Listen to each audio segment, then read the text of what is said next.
What's up, everybody? Welcome to the Jungle Beat podcast, presented by Happy Hour Sports. We got a very exciting show today. I'm really happy everybody's here.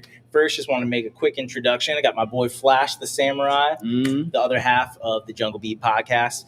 And then we have some special guests in today. I don't know if you guys probably got some nice familiar faces when it comes to Jags. Definitely familiar faces. If you're a Jaguar fan, these are familiar faces. People. 100%. So let's ladies first. We got Jpaw, Jags, local Jags diehard, and stand-up comedian, definitely in the area. Thanks. We got my boy T-Wig from Locked On. Got to represent the Locked On Jaguars podcast. So you guys definitely know both these. So thank y'all for coming in. I'm a sit-down comedian. Yeah. We love that. But let's get a quick cheers, and then we'll start this off right. All right. Cheers, guys. Cheers. Is this the first seltzer that's made? I think it's the first seltzer. We had the first soda on Monday, so we're kind of breaking. We're off brand a little bit, but it's okay. We're branching out. That's what we're branching out. But we're here at Strings Brewery in Springfield, so super happy to have everybody out today. So this is going to be our mid-season show. So basically our review of the first 7 games, how the Jags are doing. Let's get some initial thoughts. Jags are 4-3 coming off the bye week. We'll start it here. What do you think? I think it's cool if you look at it from the prism of where we used to be, and it's cool if you look at it from the standpoint of where you thought you'd be after 7 weeks when it comes to expectation. But the thing I've been battling against is not having Stockholm syndrome, worrying about the past. So I look at everything as it presents itself, and I just sit there and think that they should be 5-2, minimum 5-2. Maybe even 6-1, but you don't want to bring that up because people are happy, man. The thing is nobody wants to hear that if they're a Jaguar fan, but you have to speak your truth and speak your reality. And the reality of it is you'll never actually get to where you want without having higher expectations, higher standards, and not worrying about the bad past. The past was bad for a reason. So once they make a start over, then you as a fan or you as a person that covers the team have to mentally start over and at least give them a chance to do it fresh without having to worry about that. That's a fair point. Yeah. That's extremely What do you think, Jay? I agree with a lot of this, especially the Stockholm, because you're like, every time you throw a pass, you're like, oh God. You're just like, no. But I mean, no, 4-3, I think is huge because, I mean, look at this whole regime. It's all of their first times. First coach, GM, you got Tony in there. I mean, everybody's doing their job for the first time. And I mean, if we all walked into a job tomorrow and it's our first time, our mid-years would probably not be. Our mid-year review might not be. I'm not going to meet expectations, I feel like. So I'm trying to keep that in mind as well because, they've all been playing football for a very long time. But again, this whole team, we got probably, 10% of our team that we've had from last year?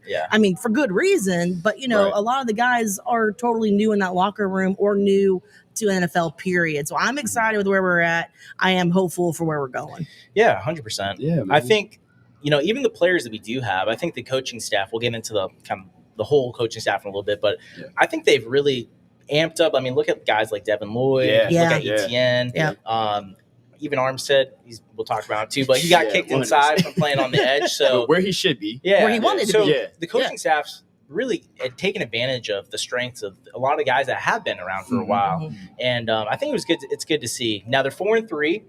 Now, do you think, the fans are overreacting the last 2 games? They have a winning record. This is their toughest part of their schedule, on paper. They have a winning record going into the bye. A lot of us would have been pumped for that. So, Flash, I mean, do you think fans are overreacting? I think that it's a necessary react, but it is overreacting. Right? I think we've earned the right to overreact. But as a fan who's very optimistic, you don't want to overreact. You want to see the things that are happening and say, hey, these are mental mistakes that we can correct. These are things that we can correct in going forward. But we've seen it so much. We're kind of like, yo, here we go again. You're flinching. You're seeing flinching, a two-game losing streak. You're like, a 2-game losing streak is I'm not gonna hit you. right. But it feels like they are about to hit us with a crazy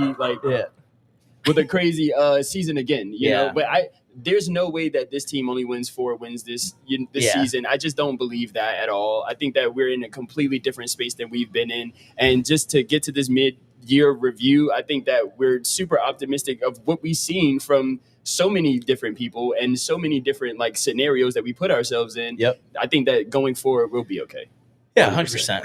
So let's get into it. All right. Okay. Yeah. So typically on the show, we do a 3-up, 3-down from like the previous game. What we'll do is a 3-up, 3-down though for the first 7 games. Okay. Mhm. All right. So 3 players or players, coaches, et cetera, that have their stock up, Mhm. and then 3 that are stock down. Mhm. So let's do 1 at a time for stock up, and we'll go around. Okay. Gotcha. So Flash, who's your first stock up for the first 7 games? First stock up for the first 7 games has to go to Parker Washington because that's my guy. Yeah. Like I love Parker Washington, man. Like I carry water, chop wood, carry water. Like you know what I'm saying? That's I'm bought in. You know what I mean? So I love that's my Parker. first. Yeah, I love Parker. I think he's the most consistent receiver we have. 100%. So what do you think, Jay? Who's your first one up? Devin Lloyd. Mm-hmm. I mean, if you would have told me before the season that he was gonna be on the chopping block, I'd be like, all right, whatever. I didn't see anything. Right, And then he changed his number to 0. We've had really bad. I know it's stupid, Bad luck. but bad luck on those zeros. Everybody who's ever had a 0 on our team, we'd be like, bye, you know. So I was like, ooh, that's a tough move. But Devin Lloyd, man, we have felt his absence. Facts. So he's definitely my up. Definitely. What do you think, Wake? For me, it's Trayvon Walker, and that doesn't surprise anybody Not at that all. watches or listens to my podcast. I love Trayvon. And the reason We just why is real quick. We just got. Oh yeah, I, friend of the show. Good I missed dude. him the first 2 times he came to Oh, strings. no. I got lucky. He came a 3rd time. Yeah, Trayvon Walker signed good the board dude. as Yes. well No on that doubt. Monday. Go ahead. For me, it's not a revelation to me that he's that good because I watched the game from a standpoint of everything that someone does well doesn't necessarily show up statistically. Yep. But for the fans that interact with me, and not only the fans of Jacksonville, but the people who are naysayers, they're always going to bring up the kid in Detroit. Clutch. He just got signed today. Yeah, he Yeah. did. So Mhm. Trayvon actually being hurt and not himself because of his hand issue has really shown you the value that he has Yes, because the little 100%. things that they were doing, like being very violent in the run game and being a game plan wrecker, well, game plans haven't been wrecked Yeah. in 2 games. Yeah, So right. now fans are clamoring for him to get back to his normal self after he takes the club off. So now it's like in his absence, folks see exactly how important he is to not only this defense, but the future of the Jacksonville Jaguars. 100%. 100%. And I'll kind of follow up with you on the flip side on the offense. I think Brenton Strange Yeah. had a Oh, great, yeah. Yeah. great 100%. beginning of the season. And I think he's on offense. He's missed. I mean, I Oh, think yeah. in the run game, in the Really? passing game, Blocking game. He showed that he's been able to really elevate and be the missing key to this offense, I think. Yeah. And kind of like what Trayvon is, losing Trayvon on the defense, I think losing Brenton Strange is a huge miss right now. Yeah. And, hopefully both of them get healthy, pretty soon. Yeah, 100%. What's your second one, Flash? My second one, it was going to be Brenton Strange. It was going to be Brenton Strange. Yeah, I mean, to your point, you kind of, anytime as I was telling my friends, like when you bet Brenton Strange 2.5 receptions, you get that. Yeah. You know what I mean? And it's one of those things where he's been just as consistent as Parker, just as consistent as anybody on that offense, to be honest with you. Most sure-handed. at And least. sure-handed. Yeah. You know what I mean? So I think that he's bailed us out in a lot of times where a lot of receivers couldn't. Yep. So I'm big up on Brenton Strange. Yeah. Definitely. Jpaw, what do you think on the second one? I'll go to one that we haven't said yet. Armstead.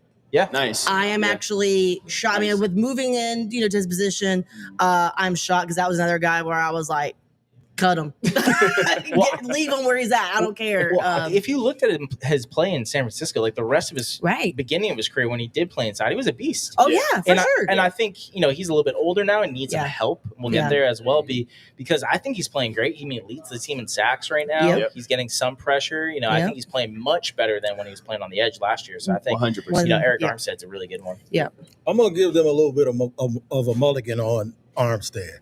The reason why is because a lot of people saw Armstead and thought Calais Campbell. Right. Mm-hmm. Calais Campbell came here and played big end yeah. after playing 5 technique his entire career, and then he got all of those sacks. Right. Those sacks might lead him to being considered for the Hall of Fame. Yeah. So a lot of that too is Armstead actually played some big end in San Francisco in their sub packages.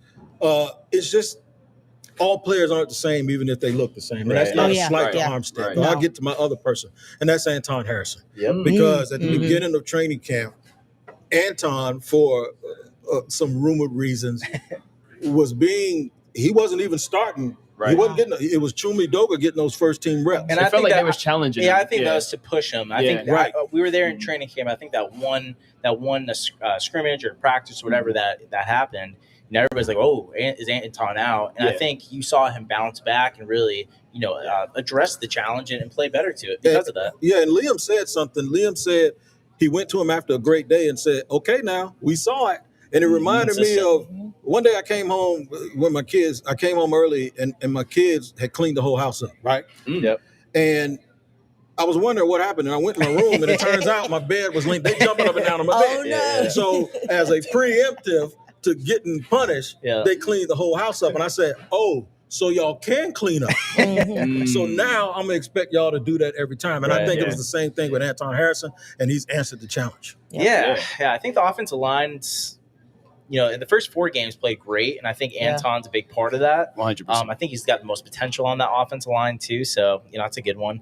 I think the best offensive weapon we have right now is Travis Etienne. That's a really bounce back year for Etienne. I believed in him. A lot of people were. We definitely called that in the preseason. Yeah, we definitely thought. We knew the type of player Travis was. He's a gamer. He's really stepped up and ran the ball hard this year. Facts. Has got enough attempts. We'll talk about it. I think he's really he's the engine of the bell cow of this offense and what makes it, tick. Yeah. So throwing the ball to him, running the ball hard. He's got some really big breakout runs in the season too. So really happy for him. And I think that would be my second one. Nice. What's your third stock up? My third stock up. It has to be Travis Hunter. I think going forward throughout this season, we saw glimpses, and it's just kind of like now we're all like, put him on the field. Yeah. I think that we all have that collective energy of just put him on the field, no matter where, if it's slot receiver, one, whatever, and on the other side, defensively, he's done nothing but show up. And he's allowed some catches in the zone, in the flat, whatever. You know what I mean? That's how the zone is played. They're reading it, but he's making these tackles. He's not shying away from contact. He's doing all the necessary things. He was lined up against Kelsey. Yeah, and he he played. So I think that he's just showing the dog that we saw in college. And that's stock up easily. Yeah, 100%. Jay, what do you think? What's your last stock up? I'll go back to Etienne because he shut me up because he did. I was one of the ones towards the end of last season. I was like, I think we ran him out. I think he's done. That we've seen everything we can from him. What's his brother gonna do? Can we get his brother in here? I was, and I was like, we got Tank. It's okay. And the Panthers game. Yeah. When he broke, I was like, oh. Yeah. Okay, that was at me. Just at me next time. So I'm really excited for him because I've always liked Etienne. Yeah. And him and Trevor go back really far. So you've already have that chemistry there.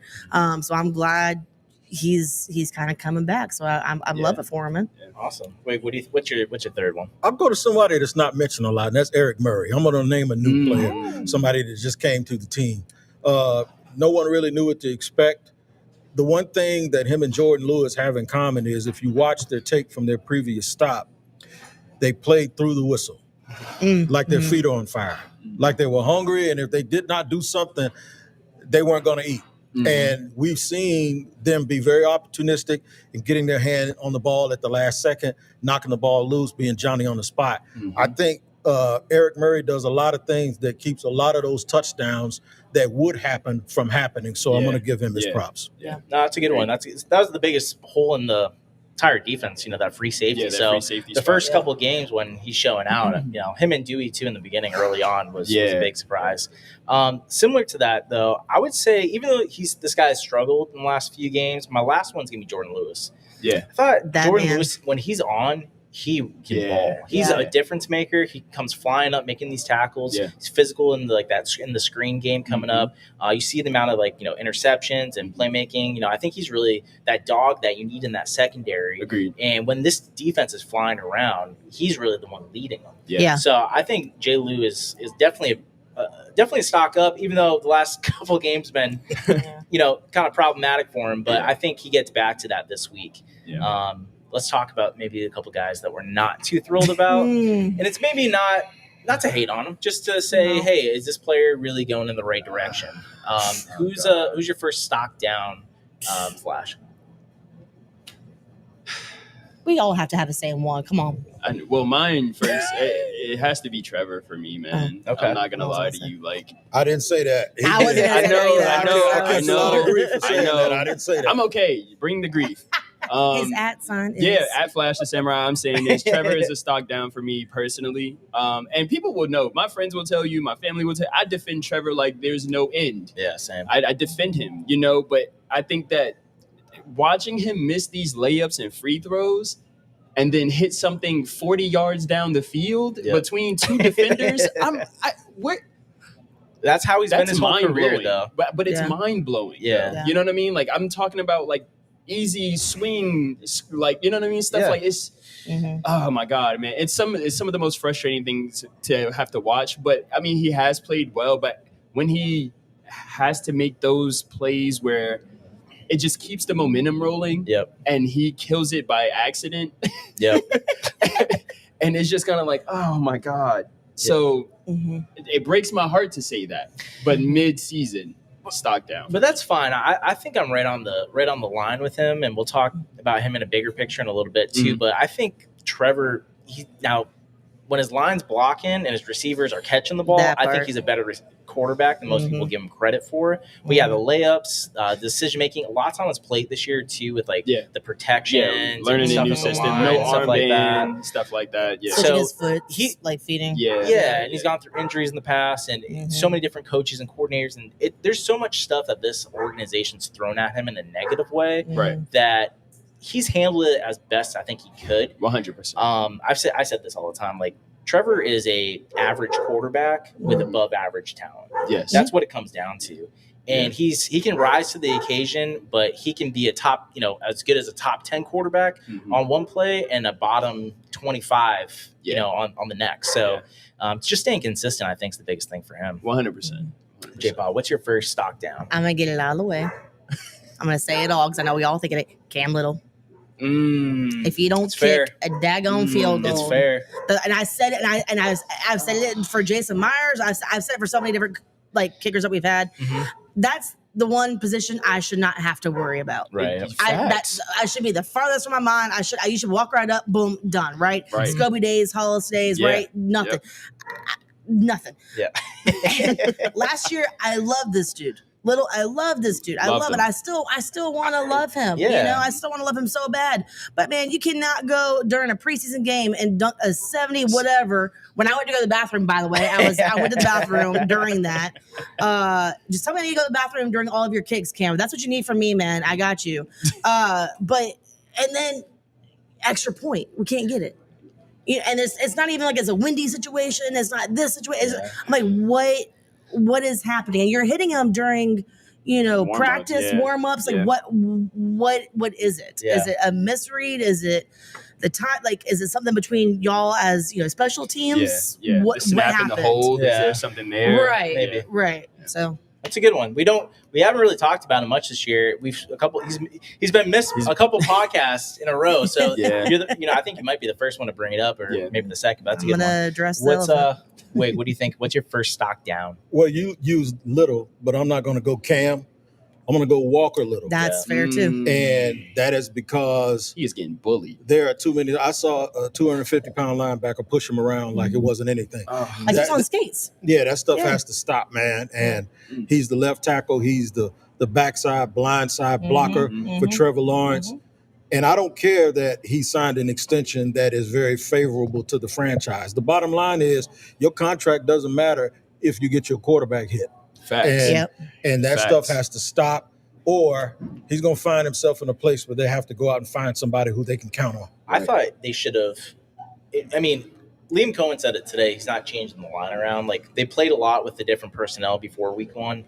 I thought Walker Little and McCarry should have been moved around, and maybe a Doga comes in or something like that. And then you move Anton to the other side. Yeah, maybe move Anton to the left tackle or something. But, yeah, that's a good one. For my first stock down, it's BTJ. That It's kind of the elephant. You sit there It's talk about him. It's the Diana wearing Rossini that in the jersey. room. It's the elephant in the room. Yeah. You know what I mean? I think BTJ, for what we anticipate, it's all about expectations, right? Yeah. We anticipated him having he had a breakout season his rookie year, but having a number one wide receiver, go-to player type of year. And I'm not even going to say he's had a bad year. Now he's like leads the league in drops, but he does make plays consistently every game. The issue is when you need him, third down, fourth down, red zone, he's been dropping the ball. Yeah. And he's, shying away from contact over the middle. Things like that. It's your number one wide receiver can't do those type of things. You know what I mean? He's got to fix his mentality during the bye week, and I think that's Liam Cohen's biggest coaching challenge this year is making sure him, Cam Little, Trevor, like getting all these guys mental right during this bye week is the most important versus any like technical thing. Yeah. So that'd be my first one. What's your second one? I think BTJ was going to be my second one. I'll just get to my third thing if I don't know, man. That's good though. You can't think of it. I can't really think of it. I got one that's from the last few games. Okay, because I didn't want to go off the last few games. But that's just 2 games out of the 7. It is hard because they played so well in the beginning, and then the same players that played well are not playing well. Right. So it's tough. Yeah. I'm gonna go with Dewey. Yep. Okay. Yeah, I'll go with Dewey. And if you're on my Twitter, when that man was first on, he heard the most from, like, I screamed about how terrible this man was. Okay. And then he came back, became a dang hero of the Jaguars for I don't know how long now. I got the man's quote tattooed to my leg after getting into the playoffs. So I'm like, wow, full circle moment, right?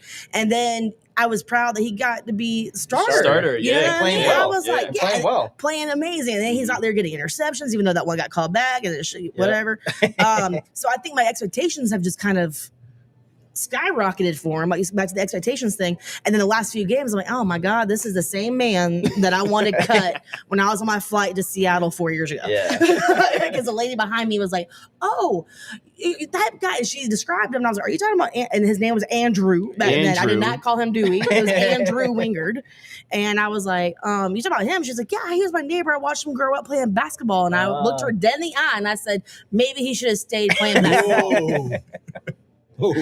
I did. I said it. If you're out there, ma'am, I ate my words for a little bit. So that's kind of my other one-ish. Just because you said that, I'm going to skip Wig. I'm going to come right back to you. I think partially the issue that we have going on with our secondary struggling is more important because it's our front four that's not getting home. 100%. I think when they're getting home and they're applying a pressure, that's when we can be, Eric Murray or Jordan Lewis or Dewey. They can be aggressive. And I think to both your points, it's hard to gauge on these first 7 games, like if it's truly a stock down because is it on the secondary because they can't cover that long and that's not what they're really supposed to be doing.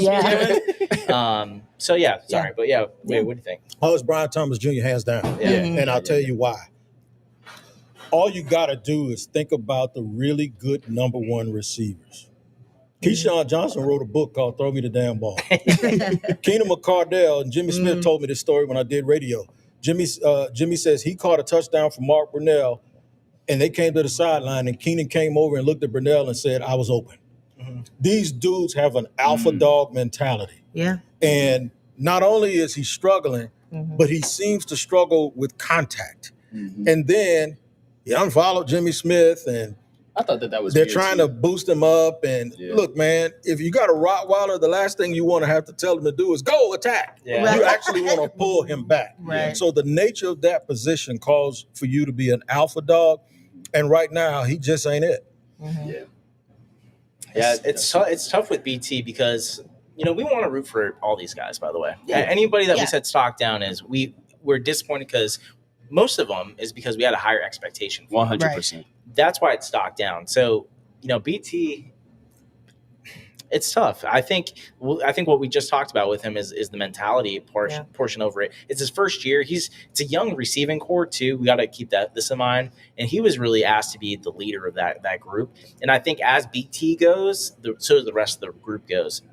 confidence-wise, if he's playing with confidence, the rest of the group kind of follows. If he's got bad body language, I said this before with Travis Hunter, it's like Travis Hunter's starting to give attitude, like body language-wise, because he sees BT doing it. He doesn't know any better. It's like, it's kind of like a learned thing. And, you saw the clips maybe with Parker, too, with lining up the ref and then yelling at, too, and little things like that, too. And I think, it starts and ends with BTJ. So, just real quick, my last stock down, I'm going to say the whole interior pass rush. Yeah, D-line, maybe Mason Smith. I have a hard time giving it all the issue or all the negativity towards Armstead. I think it's really his counterpart that's having the issue. Yeah. I think D-Ham's playing great in the run, but he's worst in the league at pass rush. And he's out there. So they need to make a move at that position too. But, that would be my last one. Nice. I was going to go whole interior D-line. I didn't want to pick like one person out, but I think it's like all. It's the whole group. Yeah. So, I mean, as you said, like Eric Armstead leads that whole like spearheads it in a sense, but everybody else behind him has to step up. Yeah, I agree. So let's go back to BTJ real quick though. Yeah. So Diane Orsini, everybody saw it, tweeted out that he was rumored to be, Jags were rumored to be listening to calls. Listening. I think today she came out and said basically, well, I didn't talk to the team and I didn't talk to his agent, so I don't know who she talked to. Who did she hear that from? And I would say this preface: I usually like her too. I generally like her. I just don't understand, like, if you don't have a source, why are you saying right? Like, and the same thing happened with her. Source me. Yeah, right. She's like, I'm thinking this. Yeah. So, You know what I think? I think those Jags are acceptable. Like what? Well, she goes, well, they don't have Balky anymore, so they must be calling the GM of the Jaguars. Right. So, Well, but I will say this, as somebody who's in that industry, I don't think she was lying. Okay. I think they were listening. I think somebody had told her something, and so what she said was, she said they were making calls. Because I tell you right now, I heard that somebody called about Trevor and they got the phone hung up in their face. So teams make calls, teams inquire. Yeah.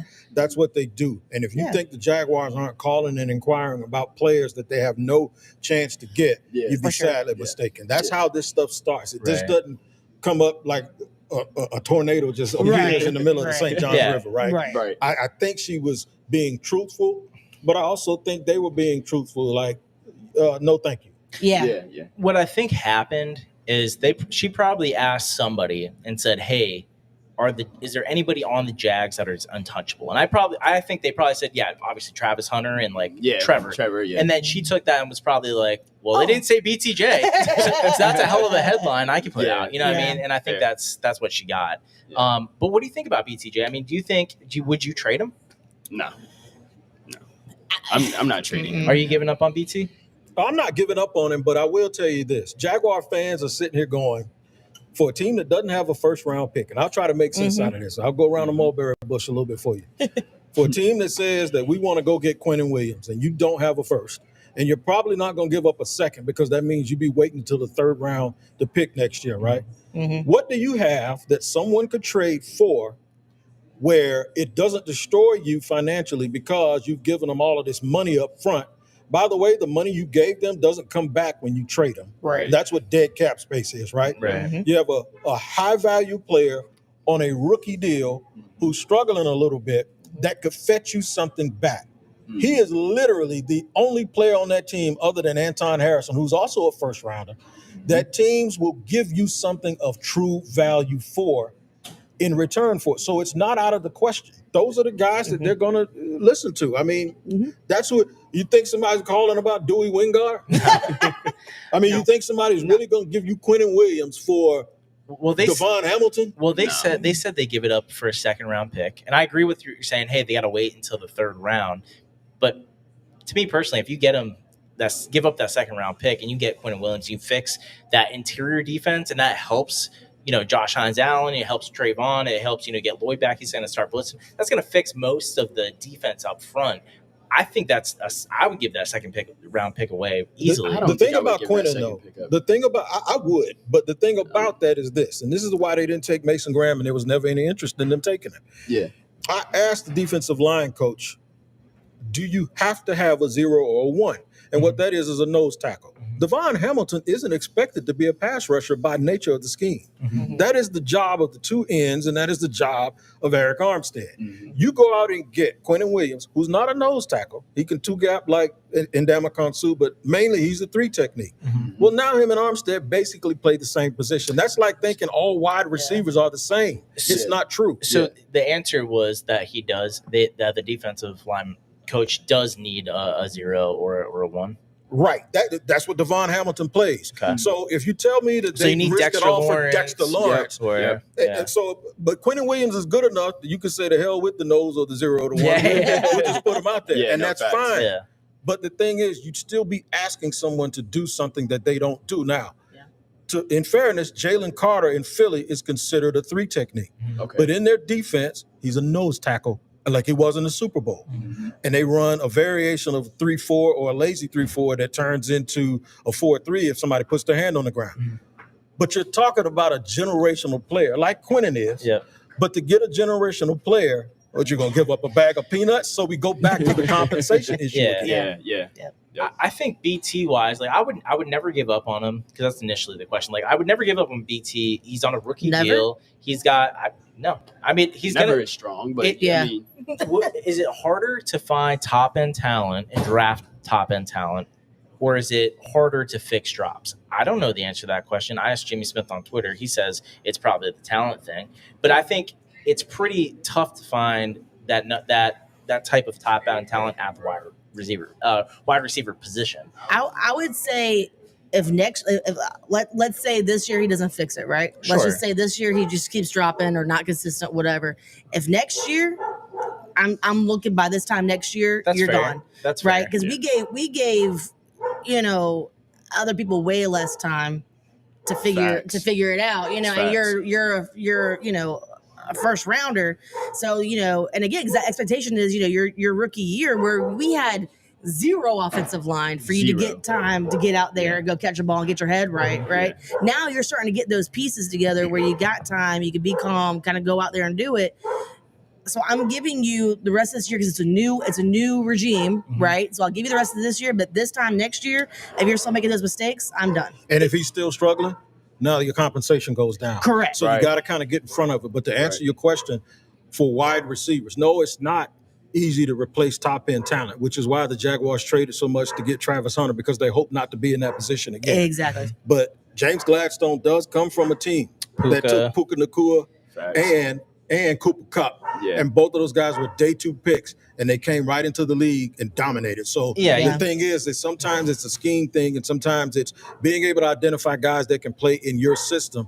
And it doesn't mean they're great in every system, but they're great for what you want them to do. Yeah, that's fair.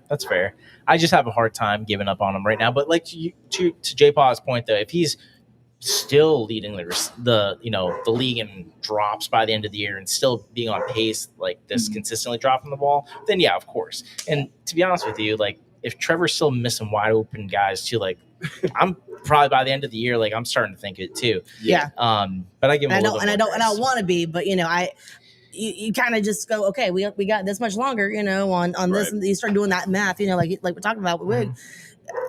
We got to do something, and Jaguar fans have this mentality. I'm guilty of it too, right? I'm super guilty of it, where we hold on to this mediocre thing and go, no, we cannot get rid of him. He's such a nice guy.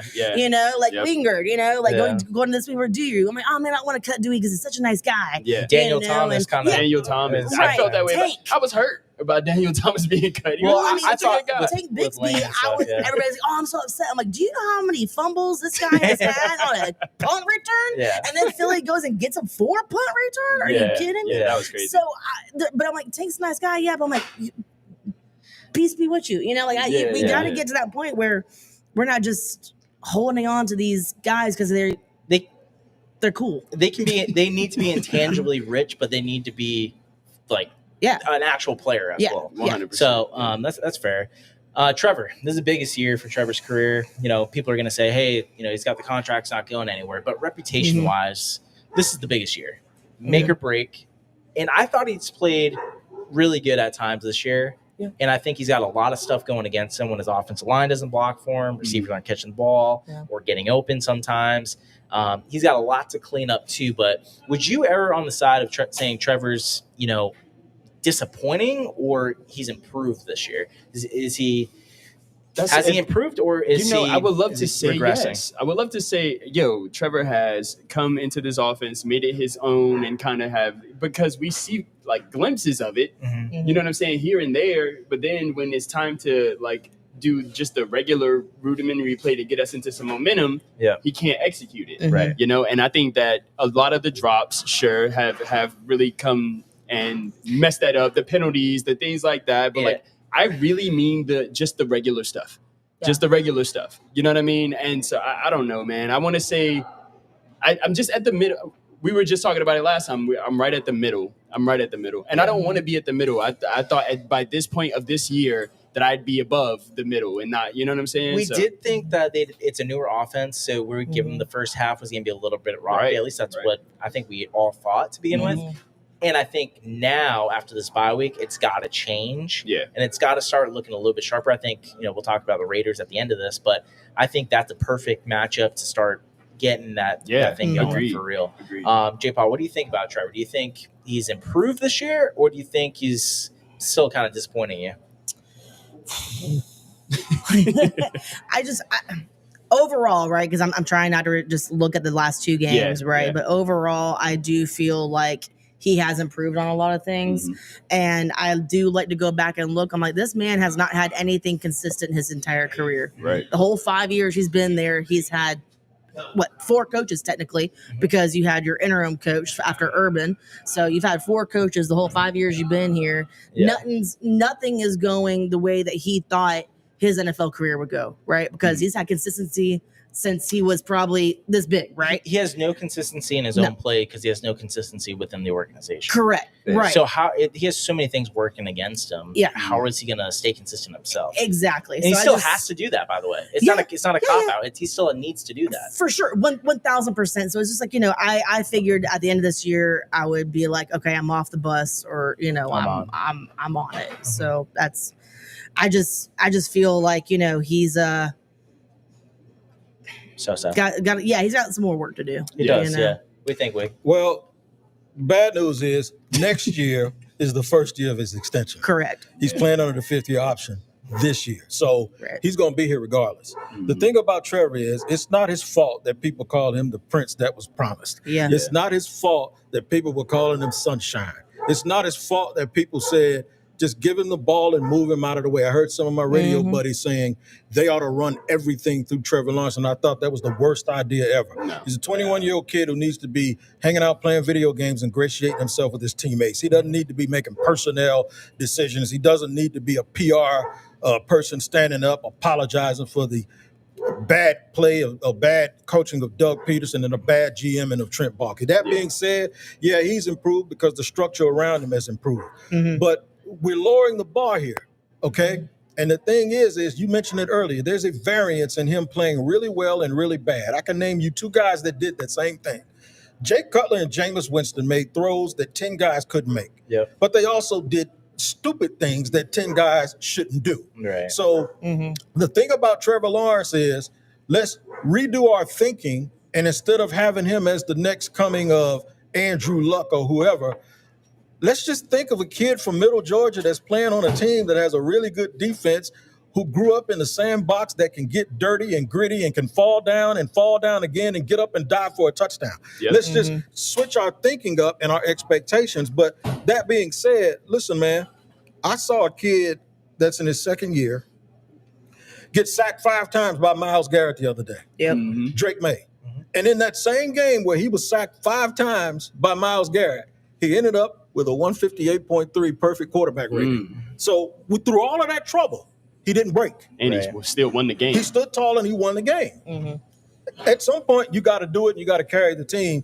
And people all love to bring up, well, this guy's dropping the ball. And when I evaluate Trevor, I'm not talking about that. I'm talking about when I sit in that press box and I hear the groans from the people around me, and I read on social media people going, the Trevor Lawrence experience. Now, if you have something that you give a nickname, then there's something wrong with that. Yeah. So people act like when you say something, wait, y'all are the ones saying he sucks. I didn't say that. Y'all are the ones calling it the Trevor Lawrence experience or here we go. When you say that, you say it for a reason. And the reason is it's imbalanced. It's a little bit herky-jerky. It could work sometimes, but don't get mad at people because they point that stuff out and act like he's out here completing 75% of his passes. Right. He's not. No, he's got a lot of cleanup, and I give him a lot of grace, but I also can criticize him and see where his where he's dropping the ball. And I think for him personally, I think if we get he's an average quarterback where a lot of things around him have to be working well. I did like a just an exercise the other day going through like, okay, where would I actually rank him? We'll get to that in a second right here. But I ended up having him in between where like, I think between like 14 and like 17 or 19 maybe. Yeah. And all of those guys included in that group, I thought they're good players, but they need a lot to go well around him or around them to play well. And I think Trevor out of that whole group has the most potential to really carry the team, put the team on his back, closing, 20, everybody likes to talk about 22, all those comebacks, Kansas City, like he has the ability to put the team on his back, make these big time plays above where this group is listed in right now. But because, what you're saying, he has some of these bonehead plays where it's like bottom of the league type of decision makings or throws or whatever it might be, like that's where it's going to come into an issue where that's why he's an average quarterback. Yeah. Not because of his talent. His talent's top 10, but his decision making, his consistency is near the end. What's funny about that? I'm glad you brought it up. Somebody actually hit me and said, he brought his team back from a 27-0 deficit and won the game. And I said, something that you conveniently forgot is that he threw 4 interceptions before that. So if that doesn't describe the Trevor Lawrence experience more than anything, I don't know what to tell you. Yeah, that's facts. Yeah, no, I agree with you. I think that's a perfect Trevor Lawrence game for you. Cool. Let's move the discussion a little bit. What do you guys think about Liam? Liam's got brand new coach. I think the biggest concern that I had with him coming into the season, I said, okay, cool. He's an offensive coordinator. How many great offensive coordinators have we seen become a head coach and be busts or underwhelming? Be underwhelming. So I really questioned, hey, can this guy lead the men in the locker room? Can he inspire the team? Can he motivate them? If they run into issues like they have been recently, can he keep their mindset in a place where they can still bounce back and be resilient and win games? Yeah. What do you guys think? How do you think Liam's I like Liam. I love Liam. I'm not going to lie to you. Liam is probably one of the brightest sides of this season, in my opinion. I think that watching a coach actually take accountability for once was, not call us. It was not. I mean, he didn't call us stupid and say we couldn't understand what was going on. So I mean, you wouldn't get it. Yeah, you wouldn't get it. But yeah, no, I really love Liam, dude. Like to see him fired up after wins and see him give like real heartfelt speeches after losses and things like that. Like that's somebody I would want to play for. You know what I mean? And I feel like he's leading these guys in such a way to where this is all we've been asking for, for the past 5 years, I think they want to run through a wall for him. I was shocked that the LA game went the way it did. I thought it would go the opposite. I thought this team would really get up for Liam and get behind Liam and play on their hair, like their hair's on fire for Liam in that kind of reunion, revenge game, whatever you want to call it, with the Rams, because I thought they'd play hard for him, and they really didn't show up at all. No. Now, maybe that's because they got beat up since week 3 all the way till now. Yeah. You know what I mean? I think that's where the fans, are also, overreacting because they don't realize the type of physicality and toughness of these games that they've gone through, and they kind of just burnt out. You know what I mean? So I'm really excited to see the second half. But yeah, I love Liam. What do you guys think? I 100% do love Liam. I mean, and I can say that because I sat through like Doug Marrone and so I mean, what I do appreciate about back to the accountability, right? He's acting as a leader and he's showing you this is what I need you guys to do, right? He's saying, I made some questionable calls. Like I thought there was times where I was like, okay, this 4th down, I'm cool, we're going for 4th down, that's awesome. But then he makes this play call and you're like, why was that? Like why would you do that? So there's been questionable times with that, but with him being a first year coach, you're gonna have those those times where you're not sure what to really call, and you're trying to put bigger confidence into your players, right? By making a big play call, is well, I got the confidence in you to go do this.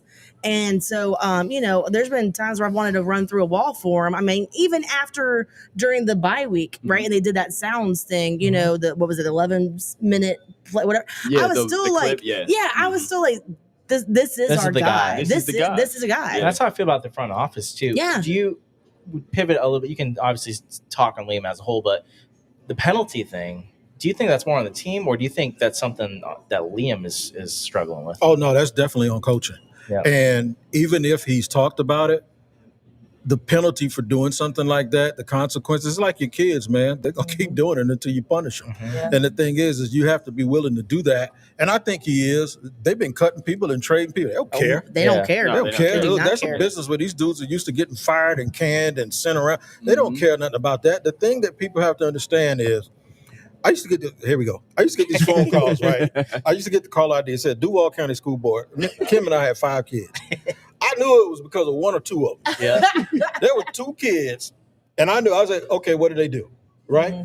The thing about a coach is sometimes play calls and things that you don't like, somebody is telling him in his ear, he's getting whipped, dog. You can't run over there. So we don't understand and know he knows his players. And they have talked about asking people to be nothing more than themselves. Well, that's accountability on their part, too, because what happens is I can't ask you to do something that I know you cannot do. Right. So if there's something that's a weakness, or if there's something that maybe this game, like you mentioned Pat McCary, I don't think McCary's played poorly. I think McCary's been banged up. Yeah. And therefore, if you know you can't run to your right because both McCary and Anton Harrison are hurt, well, you're not going to broadcast that. Ain't no plane going to fly over the stadium saying, hey, the whole right side of our offensive line is hurt. They hurt. You're going to call plays accordingly based on what you know to try to win the game. So I think a lot of that goes into it. I like him as a play caller. I think the one criticism I have is something that he has admitted, and that is he went into the Seattle game knowing that they were banged up in the secondary. They were missing 3 starters. And he went to the Rams game knowing that the Rams' weakness was their secondary. Sure. Yeah. So he tried to attack their weakness, but it got him away from the team's strength, which is the running game. Yep. And then it got away from him, and you couldn't get it back. And I think sometimes what has to happen is he has to just play to his strengths. And at some point during the game, pick at their weaknesses, but you have to establish your strengths first. 100%. And I'll say this too, like to his play calling, like I think I've been most impressed with him off the field, his coaching. Yeah. And not underwhelmed with his on the field play calling and stuff. But to your point with, he needs to run the ball. He's not Andy Reid. And I said this last week. He's not Andy Reid. He's not this pass-happy offensive coordinator. What makes him great as an offense coordinator is what he does in the run game. Yeah. And he said that. Multiple people have said it before. Like, I think Baker even said that. Yeah. And that's going to set up Trevor to have success. That's going to have, BTJ wide open and hopefully catches the ball. And then, I think you're going to see them in what I've heard from the team so far this week is I think Anton said it today. Yeah, we're getting back to being physical. So if you're a betting person at all, I'd hammer the carries for ETN and Tootin and this offensive line. They run the ball quite a bit this week. Any Gator fans here, by the way? Unfortunately. All right, so I can't talk because I'm a Seminole supporter, right? Same. But I will tell you this.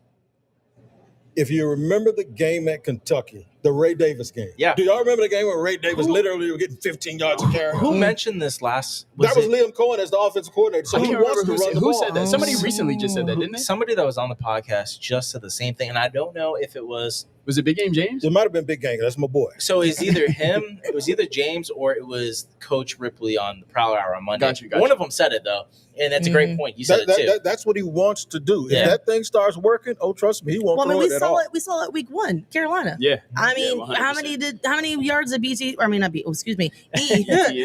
have on that game? Which, I mean, I think he did show out a little bit on that game because he's playing against his brother and he had his family there, which was great. But, they're showing signs of what they can do on the run game. And I want to add one more thing for Liam because it drove me nuts last year with Peterson. Peterson seemed to have no concept of the play clock, which our play clock right now with starting to play, that's one thing, but time management as a coach and your timeouts and all the play, like those things, I feel like Liam is doing actually pretty decent as a first year coach. I do think they struggled at times though. And I don't know if it's Trevor or Liam because I don't that part yes, that part needs to be fixed. But I mean, overall, like, we're not getting down to the end and you have like 0 timeouts left. Yes. Okay. Yeah. I was gonna say maybe 0 seconds on the play clock. No. Play clock. I'm saying is a problem. Yeah. But I mean, overall time management with your timeouts and things like that, the cadence. Yeah, 100%. I'm way more comfortable with Liam Cohen. And by the way, I like Doug Peterson. I love Doug Peterson. I was one of his biggest supporters until Press Taylor came into the picture. Yeah. You know what I mean? Yeah. And but that was like the whole time though. Yeah. Can I tell y'all something about that? When Doug Peterson said that, when he announced that Press Taylor was going to call plays, I went on a podcast on Locked On Jaguars that day, and I said he just made the biggest mistake. Yeah, he because did. Jaguar fans will latch on to anything and blame that thing for why they are losing. Right. I'm going to tell you the honest truth. I know people that were on the staff, like coaches that were actually on the staff. It was no different than when he first got here. Do y'all know that Press Taylor called the plays in the second half when they played the Chargers and made the comeback? Really? Ever since that, nothing changed. Do you know why Doug made that announcement? And he didn't tell me this, but I'm going to tell you. Because it was around the same time that Eric Bieniemy was struggling to get head coaching jobs because everyone thought nobody's going to hire an assistant from Andy Reid because they think he's the one doing everything. So he was doing a solid for Press. The process never changed. When they made the run towards the playoffs and then they started the season 8-3 the second year, nothing changed except he told y'all what it was. And then meanwhile, that hurt Press Taylor. Yeah, big time. It definitely did. Yeah. I will say this about Liam too, and one of the things I've preached since Trevor's become a Jaguar is he plays the best and he plays fast when he's playing up tempo, and all the comebacks and stuff like that. That's really where I give Liam a little bit of credit because he is going more up tempo with Trevor too. And I think I did miss this too when we're talking about Trev earlier too. One of the things that I think he's done better and improved on this season is turnovers. Yeah. You know, I think we missed that with whether he's improving or just being disappointing. Yes. I think the fact that he's got cut down Trevor's turnovers overall, or Trevor himself's done it, is really a big thing. Yeah. I tweeted out, actually, it was funny that you brought that up. I tweeted out the last game. I was like, maybe we should just do rush offense this entire time because he does so much better when we're doing a hurry offense. Yeah, Just do that. Just do that. He's thing. comfortable in you it. saw, but you see what you're doing? And not that you. But everybody. Yeah. So when you have to make up all of these things that you should be doing for a guy making that money. I think the money excuse is weak. No, it's not. I've heard it before too. It's not an excuse. Every quarterback gets paid. But what happens is this: they all get paid. But the point is the money represents how you feel about him or how the organization feels about him. And it's the one thing, like I just mentioned, the extension starts next year. If y'all want to trade him, fine. You have a dead cap hit that's going to be unreal, right? Yeah. So it makes him more difficult to move on from. So what happens is I just want people to understand the guy that's as good as you think he is, you don't have to make concessions. You don't have to explain anything. Well, you don't have to go fast or slow. You just throw him out there and say, we're going to win regardless of whatever you do. But that's a testament to what we think about expectations and generational talent. Those type of labels make you have to think like that. Like, you know what I mean? Like, maybe we should do this for him. But as you stated earlier, if we look at Trevor for who he is and what he is in this moment right now, right this second, he's not that. You know what I'm saying? He's not the person that we can just throw out there. Maybe you have to do certain things for him to get him going. And if that's the case, that's why we brought Liam over here. Exactly. You know what I mean?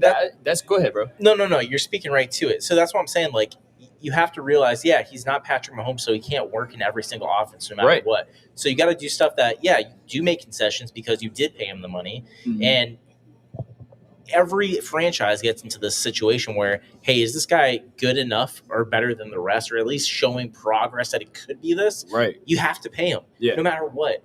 You know, Brock Purdy got money.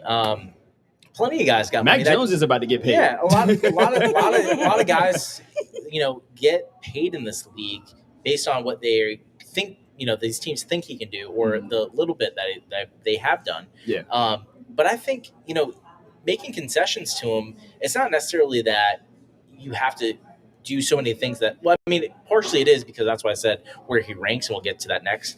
I think for him, it's just, what does he do well? What is he most comfortable doing? And I think as a head coach, Liam, And I think, Coach Camp on the defensive side with Devin and Eric and everybody is just like, what do you do best? All right, I'm going to put you in position to be your best. And I don't think that's a negative. I think it's positive. I don't necessarily think it's a negative. I think the criticism you give him leads people to call you a hater. Right? For sure. No, that's fact. For sure. So when you point out both sides are very sensitive. Very sensitive. So you got to understand that I think of it like this. Sean McVay went to the Super Bowl with Jared Goff. Said he ain't good enough for us. Jared Goff is a real good player. Facts. He won a Super Bowl with Matt Stafford, right? Sean McVay and Jared Goff also scored 3 points against New England. Doug Peterson and Nick Foles put up a 40 burger against the GOAT and the GOAT. Yep. So at some point, even in Doug, I remember the day somebody said it, I was there. They said, "Are you going to take something off of his plate?" And Doug said, "What? He's the quarterback." What are you talking about? What do you mean? He's the quarterback. So this is a guy that coached Donovan McNabb and coached under Andy Reid. Yeah. So my thought is okay, if we admit we're going to take something off his plate, then that means we're admitting that he's Jared Goff or Kirk Cousins, and you can't say anything to me about me making that admission. Right. That's fine. No, that's fact. That's fine. Let's move on from Trevor and Liam. Let's talk quickly about Travis Hunter. So I thought he's played great. I think he's, kind of what we talked about with Trevor Lawrence, like the generational talent expectations for him. We've said it many times on this show. It's like it's a curse. And everybody's expecting Travis to be the rookie of the year on both sides of the ball. He's trying to be, top 5 at his position on both sides. It's like, it's not realistic, guys. But I do think one thing that this team could do is, and I think it's a slow confidence building. And I think Travis Hunter has the confidence to do it. I think it's Liam Cohen and the rest of the staff having the confidence in him doing it full time on both sides.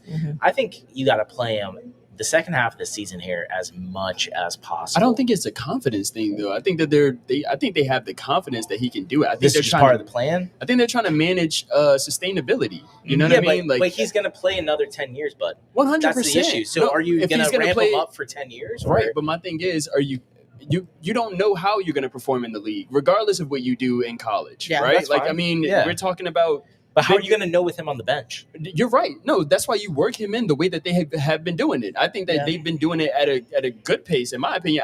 Now, for the Rams game, I didn't agree with it at all. Let me, you know what I'm saying, stay there on that. Yeah. The amount that he played on defense was not nearly enough. Yeah.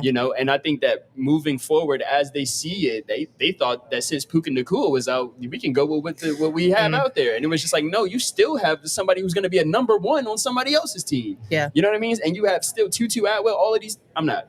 That's going to piss me off again. But so that Rams recap we did with the Big horrible. Game James, it was tough. I'm so glad I was on that one. So thanks for that. Yeah, no. I mean, my biggest thing right now with Travis is I need him to clean up the penalties, and I'll be a lot happier. Right. Fair. Because almost every time he's lining up on offense, every other time, I know who the penalty is going to be on. And some say Juwan, but we had Juwan. You knew a penalty flag went up, it was Juwan. Right now, a penalty flag goes up, it's on Hunter. And I don't know what happened after, the first 2 games. He didn't have that.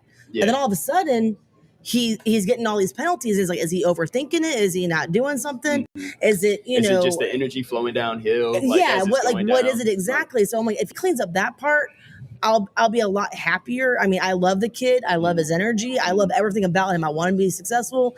And if it means, you got to let up on one side so he can not make the mental errors on the other side. Yeah. That's what I want to happen, because there's been plays where we almost made a first down. We almost did this, but penalty on 12. BTJ. Exactly. So, which, by the way, we said this before. Do you know trash. It's not on him. It's trash. It was on the ref on the side. It's trash. Anyways, but no, I agree with you. I think we maybe underestimated the mental side. And I think maybe even Travis Hunter underestimated the mental side of learning both playbooks, and I think that's what's holding him.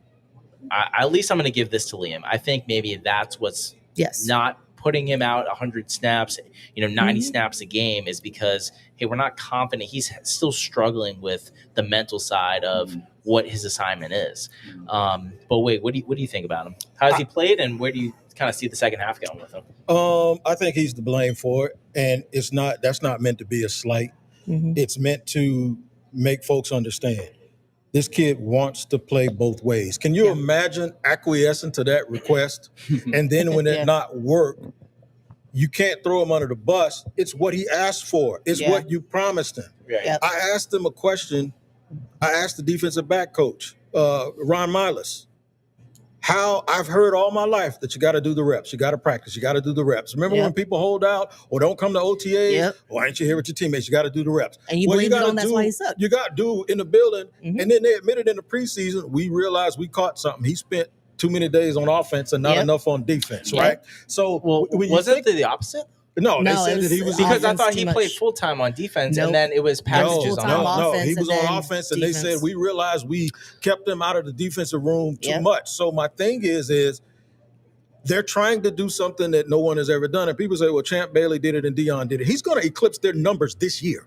Right. In one season, he's going to eclipse their career numbers for doing that. Right. So I want people to understand that no, this is not something that anyone has ever done. He's already, by playing both ways the way he has, he's already proved he's a generational talent. Facts. Yeah. The thing is though, he can roll out of bed and be a man-to-man corner and be an all-pro. Mm-hmm. You can't roll out of bed and be a wide receiver in this system, right?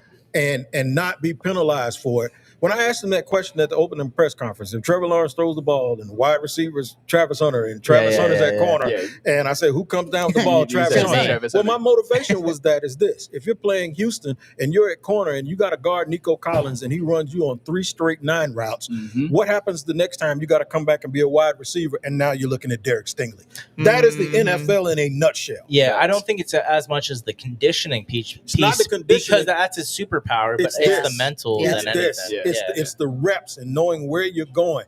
If we think no matter how good somebody is, and I told Jared Bellis from USA Today, this might look like Reggie Bush, where he never gets 1,500 yards, where he's never the best player in the league. And by the way, he's very, very good in big games. Percy Harvin is another dude. We thought he was going to set the league on fire. He didn't, but when he got in that Super Bowl, he basically was the MVP. Right. Reggie Bush is a great comparison because I think a lot of people, if you ask them, hey, did Reggie Bush live up to his NFL billing, like when he got drafted? Everybody's like, no, Reggie Bush wasn't anything in the NFL. Yeah. Then you go back and look, and you're like, he was pretty good in the NFL. He was pretty good. He had a long career. He did a lot of great things. Ricky Williams, the same thing. But the expectation was so high for Reggie Bush, just like it is. That's a great comparison. Him and Travis Hunter are so high that he's got to overwhelmingly perform well, and it's just. I don't think it's attainable, but I think if I could have, I think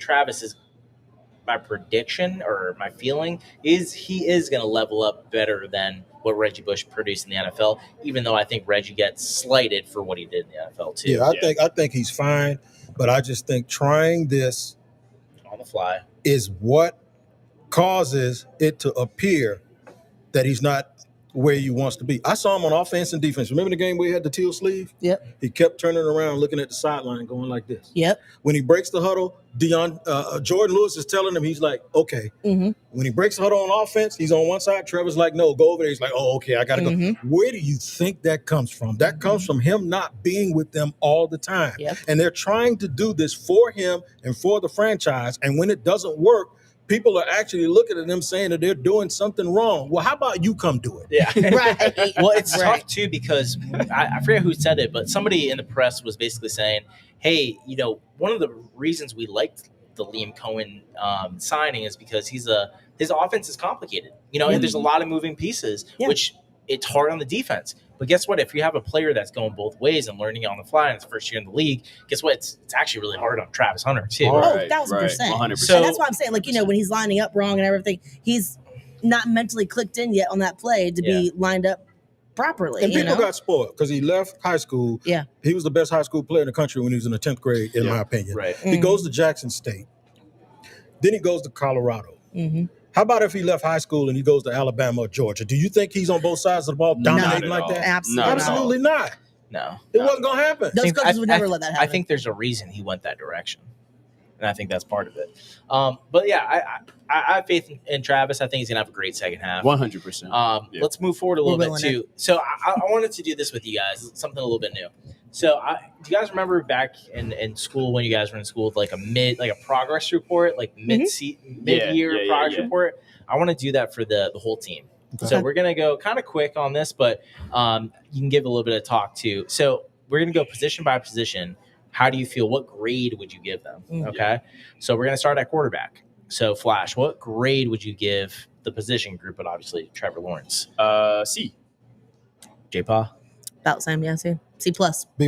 C+. C+. All right. Running back. B+. I had B+, yep. A-. B+. Tight end. C-.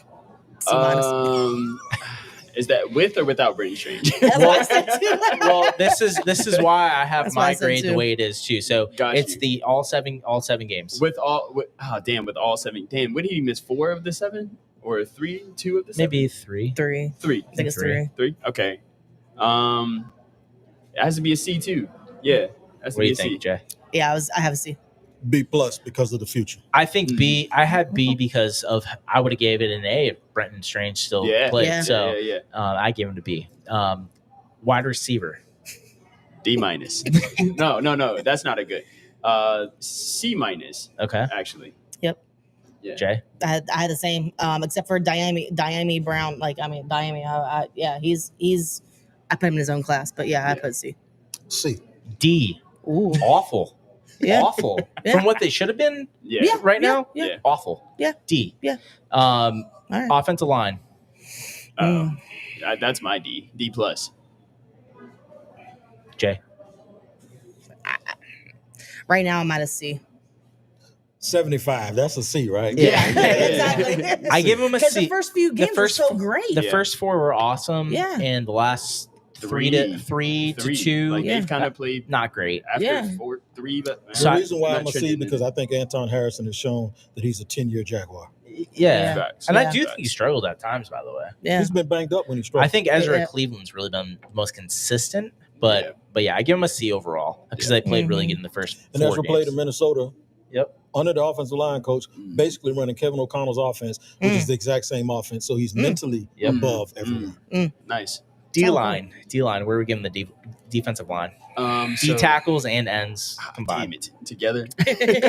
So I was going to separate, but it'd be a very long podcast. C-. C-. B. I'll see. Yeah, C-ish. C-ish? C. Okay. Yeah, C-ish. I'm going with a D. D+ for the defensive line. Yeah. They have gotten zero pressure. The defensive tackles have been trash, other than Eric Armstead the first few games. So I don't think the defensive line that they need to make a move there. Linebackers. A-. Yeah. A-. I have A- as well. Yep. Solid A for me. Yep. Nice. Cornerback.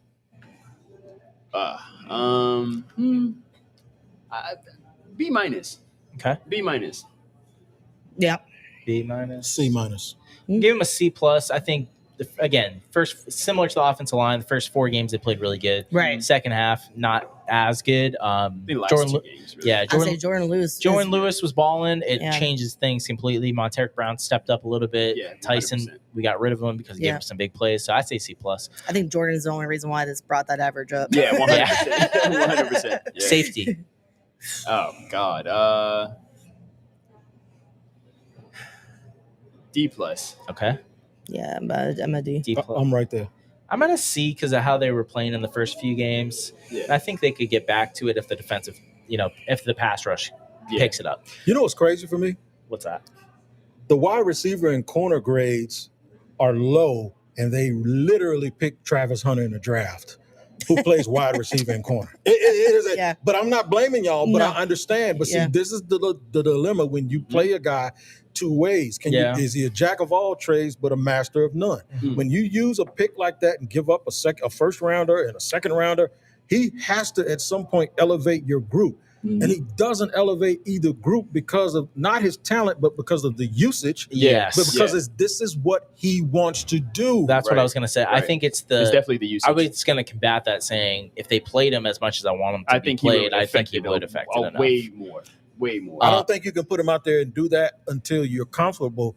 I think you make him look bad if you put him out there and he hasn't worked those things. Exactly. Yeah, but also I think he's not going to learn. He's going to learn. He's going to make mistakes, by the way. You have to be comfortable making mistakes, learning on the fly, because in-game reps, I think, are the only way. Like you said in practice, how are they going to do it if they don't do the reps? Well, guess what? The only place you really can do it is in the game. So I think I'm okay with the rookie making mistakes. I'm cool with the rookie making the mistakes, but let the rookie make the mistakes. Yeah. Like, you know what I'm saying? Like, I'm okay with that when we have like the guy that we're supposed to be paying cornerback one money to making the mistakes. Then is when it's an issue. Exactly. You know what I mean? So I don't know. You got to just let him go out there because the instincts that the kid has is incredible. Yeah. So you got to just let him do his thing, yo. Special teams. Now, this is kicking game on both sides, so it's hard. This is probably one of the harder ones to do because you got Parker Washington. I was and going to Cam say Little, and Cam Little and Logan Cook. So like I gave him. I'll preface this. I gave him a C because I think they both even each other out. Do we all agree on that? No. Okay, where you go? F. F? Yeah. Yeah, and it's not based on my outlook because I think Cam will get it right. And I think Logan Cook has been great. But this year, no, they haven't been great. Okay. And we just have to admit Even that. with Parker Washington? They don't even it out at all? I think the touchdown. Yeah, he got the one touchdown. But I'm looking at he got one touchdown called back now. But I'm looking at because somebody held. So that's right. So my thing is if I look at it as a whole, I thought they would have a weapon with the 70-yard, and I said they're gonna come across midfield and they're gonna run him out there every single time. I honestly thought the same thing. I thought their special teams would be probably one of their biggest strengths this season. It's been almost. And I literally watched the dude from Seattle out punt Logan Cook, and it bothered me. Yeah. I'll give a little shout out real quick. Rayon Lane's been playing great this year too, but we'll talk now. Rayon Lane. Yeah. Okay. Let me say D minus. I'll take it. All right. Let's go to. So that was overall. Okay. Let's go to mid-year awards. We're gonna start with Unsung Hero Award. Wait, are we doing? Is there an MVP one too, or MVP? You gotta let me talk. Okay, sorry. My fault. I thought we were starting with the MVP. Nah, sorry. I moved out. That's actually my bad. I moved it on you. We're gonna end with the MVP. Unsung Hero Award. Who you guys got for the Unsung Hero? Parker. I had one, but I don't know if I still want to keep that. Go. You go with it. Ezra. That's a good one. I've been trying to replace him for 3 years. Yeah, me too. And now I'm glad he's there. That's a really good one. I'm going to go LeQuint. I think LeQuint's an underrated one. I also had – it was kind of about Parker, LeQuint, and Hainsey. Yeah. Hainsey was going to be my other one. Hainsey, after not having him, like you're just like, okay, was that the glue that held that whole thing together? Y'all seen Hainsey in person? No. Okay, so you see Hainsey on TV blocking people 30 yards downfield. Yeah, he's little. If you see him in person, he absolutely looks like someone who is not going to be downfield 30 yards. No, really. That center position struggled for the last few years, and he stepped in, and he was also him and free safety. So center and free safety were my biggest concerns. I thought Hainsey's been playing great for what they're asking. You saw me walking here. You can tell I got some pain issues. Hainsey looks like he's hurting at practice. Hainsey got that towel stuffed in the back, and I'm like, Buddha ain't supposed to look like that. You know what I'm saying? Oh, that's a towel. Okay, I got it. Yeah. But no, he doesn't look like a dude that can be downfield, but I applaud him, man. And a lot of people thought since he got demoted in Tampa, why are they getting him? He got cut. Well, Liam Cohen knew exactly what he was doing. Yeah, I was worried about it as well. So that's a good call. I think Foye on the defensive side too. That's another one I had. Foye, I think that was a good one. Rookie of the year that's not Travis Hunter. Rookie of the year that's not Travis Hunter. For me, it has to be LeQuint Allen. Like at that point, I think what he's done in the past blocking, like it's been incredible. I wish they would give him the ball more so we can kind of switch up a lot of these looks so people don't know what's coming. I feel like anytime he's in the game, we're throwing the ball and it's kind of getting a bit obvious in my opinion. But I think LeQuint Allen would have to be my rookie of the year. LeQuint. I'm going with Tootin, Bayshore. Yeah. Okay. And the reason why is because they're expected to do different things. LeQuint is a third down back who is a very good pass protector, and he catches a lot of balls. Bayshore Tootin is the reason they traded Tank. Yep. Yeah. And they're not giving the whole group, like what you're saying with LeQuint, they're not giving the whole group enough touches. So Yeah. I agree with you. I think just the last one I'll throw in there, just because nobody mentioned it. We mentioned it a second ago, is Ran Lane. I think on defense, he's going to be Lane has been great. I mean, on special teams, he'll be there for the next 12 years at that gunner position. But he's like the new I think he's Dewey. an all-pro. He's an all-pro. Like the new, safe, like Dewey, like from special teams. I come from New England originally. We had a guy, Matthew Slater, that played in the league forever. He's going to be Ran Lane is right up his alley. That's my cousin's favorite because he's from the military. So shout out to that. Nice. Offensive player most improved. I think we all probably have the same one. I'll go Anton Harrison.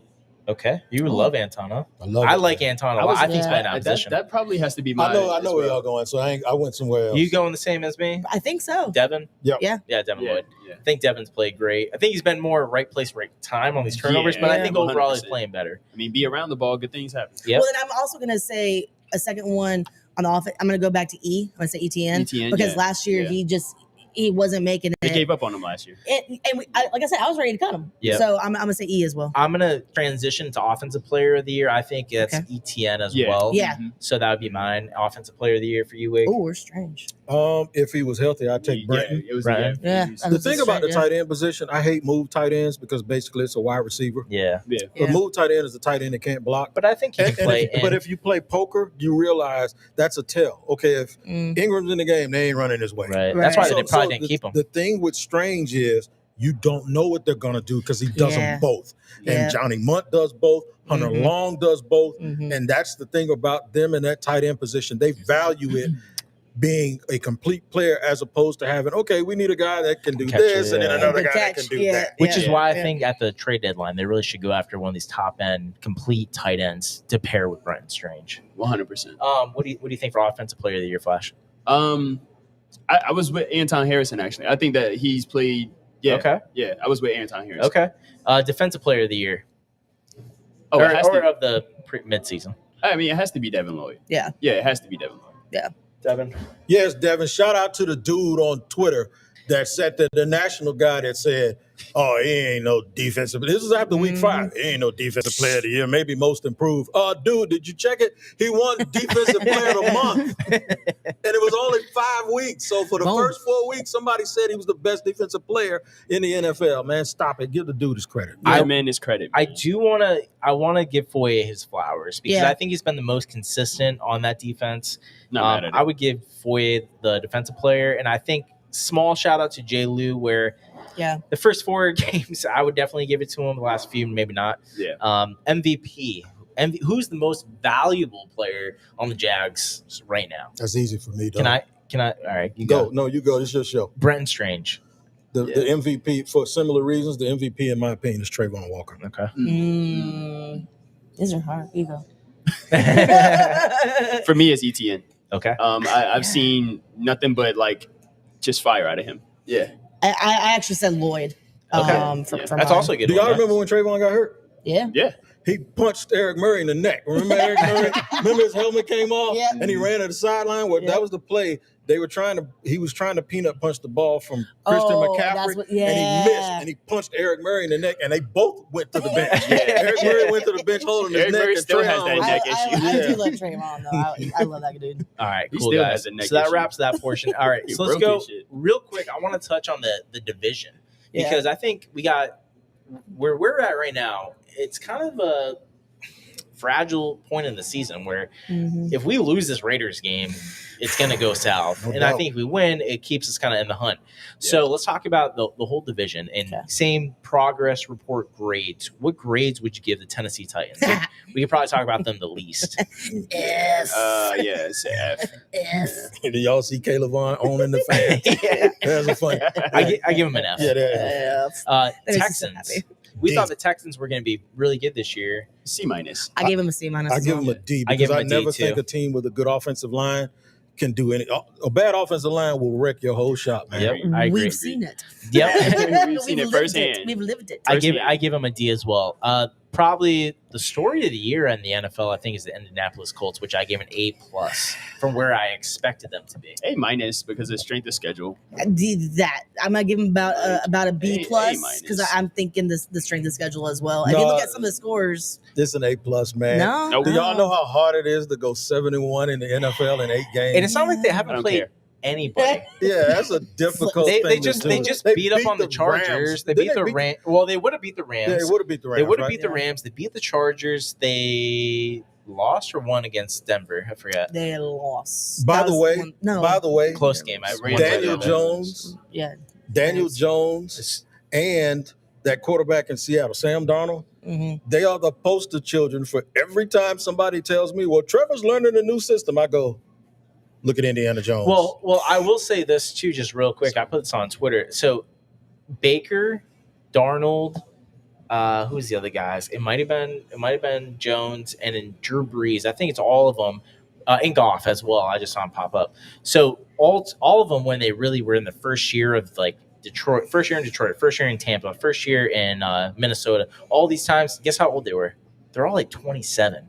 Trevor he was 25 earlier this month. Yeah. He just turned 26. October So, babies. so I think he's going to get on that same train where there's more late bloomers in this modern NFL than you think. And I think it's going to turn, in that second half of the season, hopefully for Trevor. Yeah, I would like that. Jaguars, what progress report would you give them? What grade? Overall. A B-.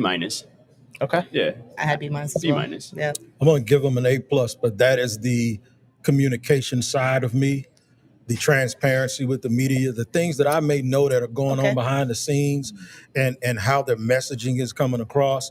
Shout out to their social media team, too, because they're fabulous. Yeah, no, they're awesome. We give like one shout out, I think, an episode of how good their social they are is. Yeah, fantastic. really To me, this also makes me have an eye towards the future. I have faith in James Gladstone because you're talking about LaQuentin Allen, you're talking about Rayon Lane. Yeah. You see what they did with those late round picks? That's something that Trent wasn't able to do, right? No. Yeah. Anybody can hit the ones that are easy scouting, but it's going to be very difficult for you to build your team with just obvious first round talent. 100%. And they have hit on late round picks. They understand, and they're all aligned. So I'm giving them an A. I'm giving them an A+. That's fair. Yeah. Okay. They got I a win. like it. They got a winning record. I think they played okay, pretty good football at times, but I think the turnovers and the takeaways really masked a lot of the first half. If they lose to the Raiders, I'm gonna make it a D+. Yeah, I was just gonna say Y'all better shut down the Bruges. I'm gonna give them a C+ because they're just about above average right now. Okay. So I think that's a fair grade. Yeah. How would you fix the Jaguars? So trade deadline right now is coming up soon. A few players are getting traded. We mentioned a couple of them early on. I want each of us, and just go like 1 to 3 really quick steps that you would do at the trade deadline or overall with the team to fix them in a row. So flash like 1 to 3. Sure. I guess it's just really 2 things. D tackle, whatever picks you got to give up to go get a solid D tackle, and then whoever you got to trade to get a solid tight end. Okay. Solid number 1 receiving option for a tight end. You don't think Brenton Strange is good enough? I think He's been out. I do think but I don't. He's practicing. He's out there. so. I know, We've talked about this You quite a can't bit. kill that guy either. You got to give him something else to I kind think that of. when we're talking about, because I know you're about to get into it, when we're talking about like the certain type of 12 technique that we were playing here, I think that would a solid Number 2. Yeah. 2, like, you know what I'm saying? Or is Brenton Strange being a solid number 2? I think that that would be like really dope to see. Like, I think that would be really effective as well.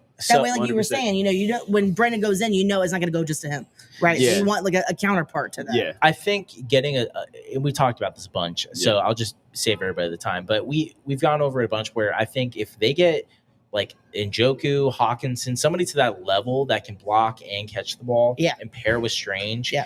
What's the issue with the wide receivers right now? They're not sure-handed and they don't want to go over the middle of the field. Guess what a tight end does? They go over the field and they have in the middle of the field, they can catch the ball. Plus, if they can run, like Liam Cohen, I put this out too. I was curious. I put it into ChatGPT and I was like, well, how much did they run 12 personnel in Tampa last year? And they said 36%. And I said, how much are they running this year? 20. What do you think Liam Cohen wants to do? Run the ball. What do you think that works well off run the ball? Play action.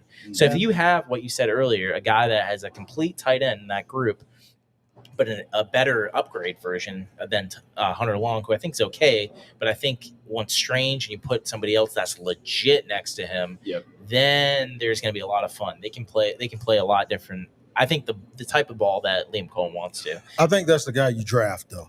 And I think that the mistake that they can make is trying to fix everything for these next 9 games. That's fair. It's not fantasy football. You don't have to pick a new team next year. Yeah. This is a process. But do they have a number 1 pick next year to waste that on? No, but they don't need one mindset? Because of the Rayon Lanes and the LaQuint Allens of the world. They don't necessarily they can do it in the late rounds. In the base show tutors. Here's what I think they need to do, and I'm going to break this right here. I ain't even said this on my podcast. Okay. Oh. They need to trade Josh Allen. I'd send Josh Allen. So the one guy that's getting the most pressure, you're going to trade him? Hold on. On a bad pass rush? You trading Brett from the Bills? No. You're not talking about 41. Yeah, I am. You're not talking about 41. You're not doing that. Let him We're finish. not talking about 41. Let him finish. Okay, go ahead. For Please. who? I trade him for Trey Hendrickson, and I give Trey Hendrickson a 2-year extension. I would trade Josh Allen for Trey Hendrickson and a day 3 pick, and you immediately improve your pass rush, right? Okay. The other thing that you do, and remember, Trey Hendrickson closed the game out against Jacksonville. Did he or did he not? He did. Sure. I love Josh Allen. I love him as a person. I like him a lot as a player.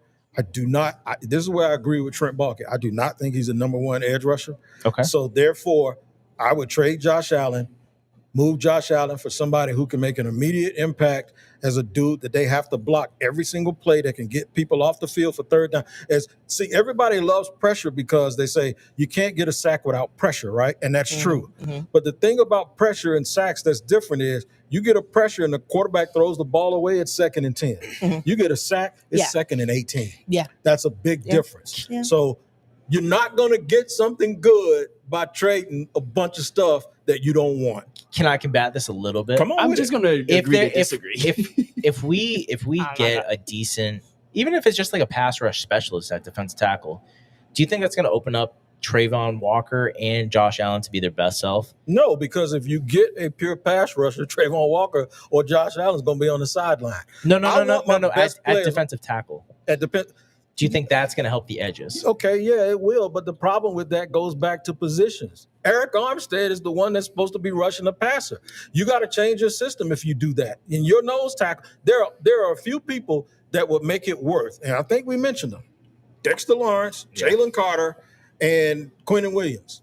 You're not sending them a bag of nothing to get those guys. So you have to give up something. And Philly needs a pass rusher. All I'm saying is, there's no way around it. There's no way you're going to improve a position with someone that's worthy that can come in here and play immediately and keep all of your good players. It just doesn't happen. I think that's a decent perspective for the offseason. I don't think mid-season that would be the direction I would go for the 32nd overall pass rush in the league. It's been a big conversation though, getting rid of Josh and moving on from it. I wouldn't call it, but I wouldn't frame it as getting rid of him. Well, the nature of the business is. What are you framing it as? No. I frame it as we want something bigger and better. Yeah. Okay. So what we have to do is give up something really big that's very good, that has value to someone else. You'll say it's not Brian Thomas Jr. If you want to say it's not Josh Allen, okay, who is it? You're going to give him Devon Hamilton? What you going to give him, a 2027 first-round pick?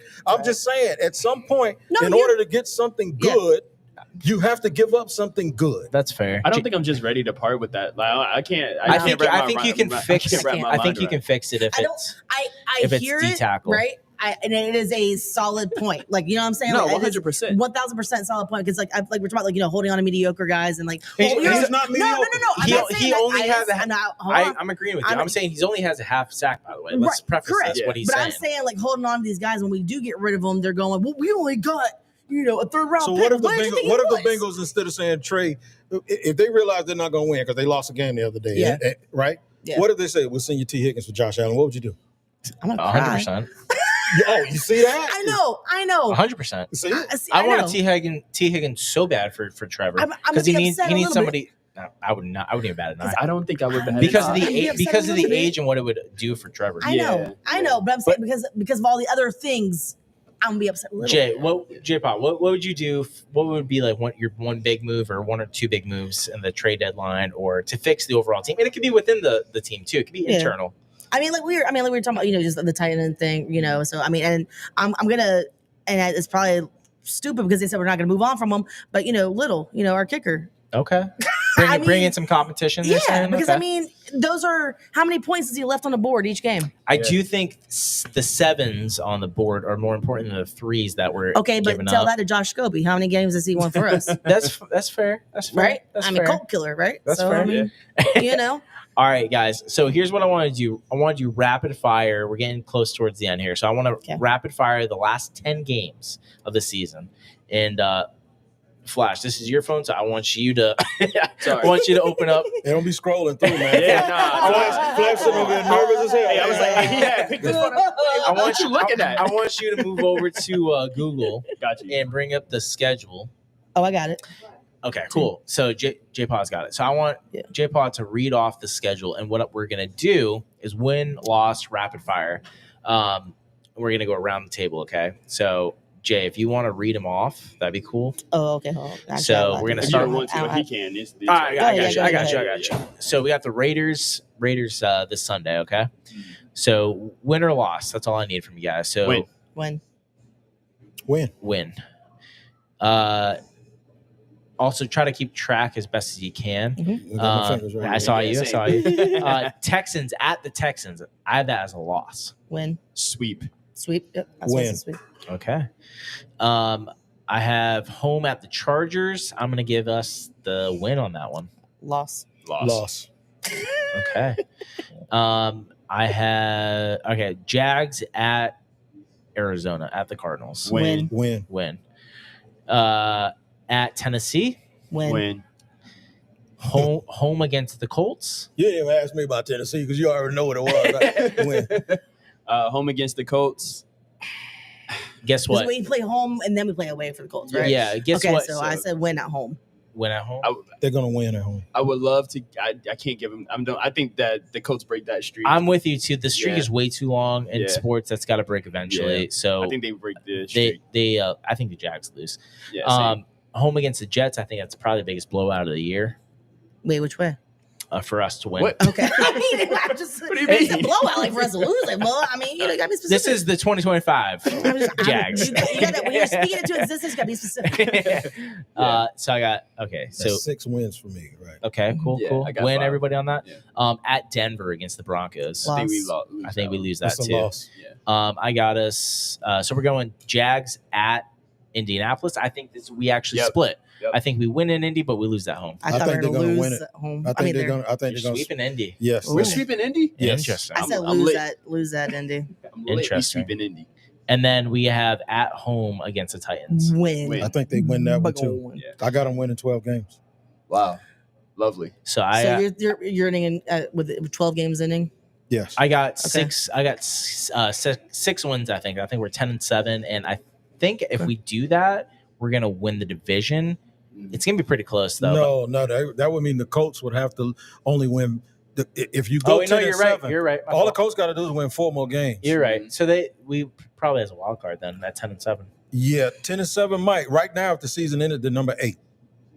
They're number 8 right now if the season ended because there will be 2 teams out west. And the real reason they're going to be that is because nobody expected the Patriots to actually be winning their division. I thought they would. Oh, not their division. Yeah, they're winning now. So what division. happens is because they're winning the division and they've already beaten Buffalo in Buffalo. Yeah, I'm not sure they still win the division. I think they're playing well, but I think Buffalo is going to come back up. But their hardest game is Buffalo, but they've already gone to Buffalo and beat them. Yeah. Vrabel's a different animal. Yeah, man. no, I agree. They have a week. If we're talking about weak schedules, they have a pretty weak schedule. They should win quite a bit of games in the last. All right, cool. And then the last bit here. I think it was 7-3 going.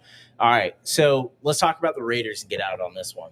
Okay. Is it a must-win game against the Las Vegas Raiders this week? Absolutely. Yep. I said it today on the Locked On Jaguars podcast that This is a game that if they don't win, they can't be the elixir. They can't be the antibiotic in the emergency room for an ailing team. And they've done that so many times in the past.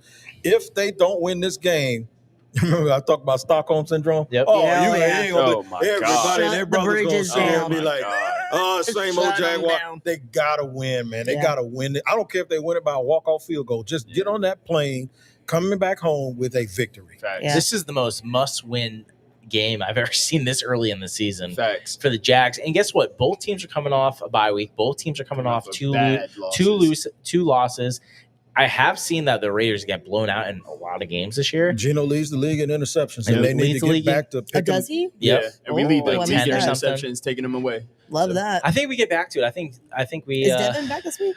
I know you said he was practicing. He's practicing. practicing, but I don't know if they're going to bring him Okay. They back. had don't him limited, think right? so. They had him. I think limited him today. and Strange. Next Strange was at week. practice. Yeah. Yeah, Him and but Strange they, maybe the following week. Mhm. Okay. The only person that didn't practice today was Eric Murray.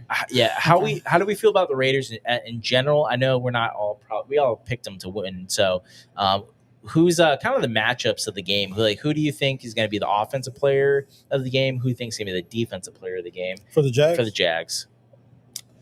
Because you got Max Crosby is the only guy on defense I think worries you, and then I think on offense you got Genty, but we're stopping the run pretty much. You got Bowers, which He's coming back from he's coming injury. back. That's Dewey has to play well. Yeah. If they win the Mhm. game, it's going to be because Dewey played well against Bowers. On the other side of the ball, on offense, So you gave Dewey the defensive player of the year? I mean, Game. game? this game, and Travis Etienne, because I think they're going to I got recommit Etienne. to running the ball, and the Raiders don't do very well in that area. there you go. Yeah, I got ETN for offensive player. And I'm putting it into existence because I need to see something out of him. Josh Hines Allen, I'm putting for defensive player. Their offensive line's pretty weak. It's I pretty think, weak, I think we're going to And he get needs after the what, passer this two week. sacks to get to the 2.5. 2.5. well, I thought he had a half already this season. But I think that's why he needs the other half. Yeah. Oh, I thought he Yeah, had he- 2.5. He needed two I more. think he needs Okay. 3 full ones. So I feel like he'll at least get one. Yeah, But I would like to see I that. think would like to I think see him and 1.5. depending if I'll give 1.5.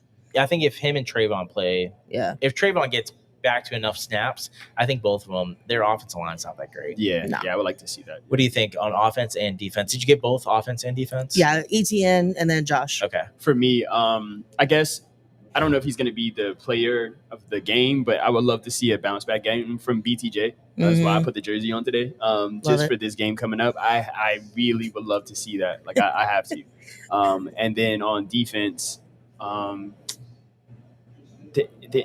Eric Armstead for me. Like, Okay. you know what I mean? I would, like we say, Genty is pretty talented, and if we get that pressure up the middle in the run game with Hamilton, of course, I want to see Eric Armstead with his nose in there. Yeah, those are Breaking all it good up. ones. Yeah. For me, I think on offense, it's kind of more of a position group.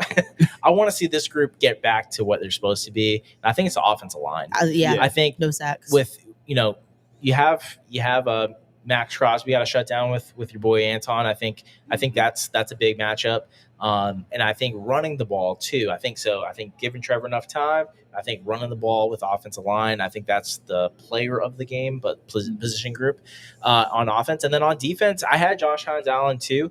I think he should really dominate. I think this game. Yeah. Their right tackle is probably I think one of the worst in the league. I saw something. Yeah. But I think him, Trayvon, that defensive line. So basically, both lines I think are going to have the dominate in this game. Yeah. Final score predictions, and we'll get out on bold predictions after that for the second half. 24-10 Jags. 26-7 Jags. 24-23. 24-17. Whoa. 24-17.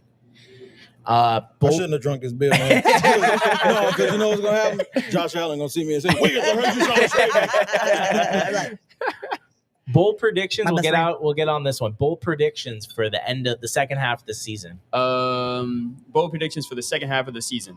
Second half of the season, Jags win the division. Okay.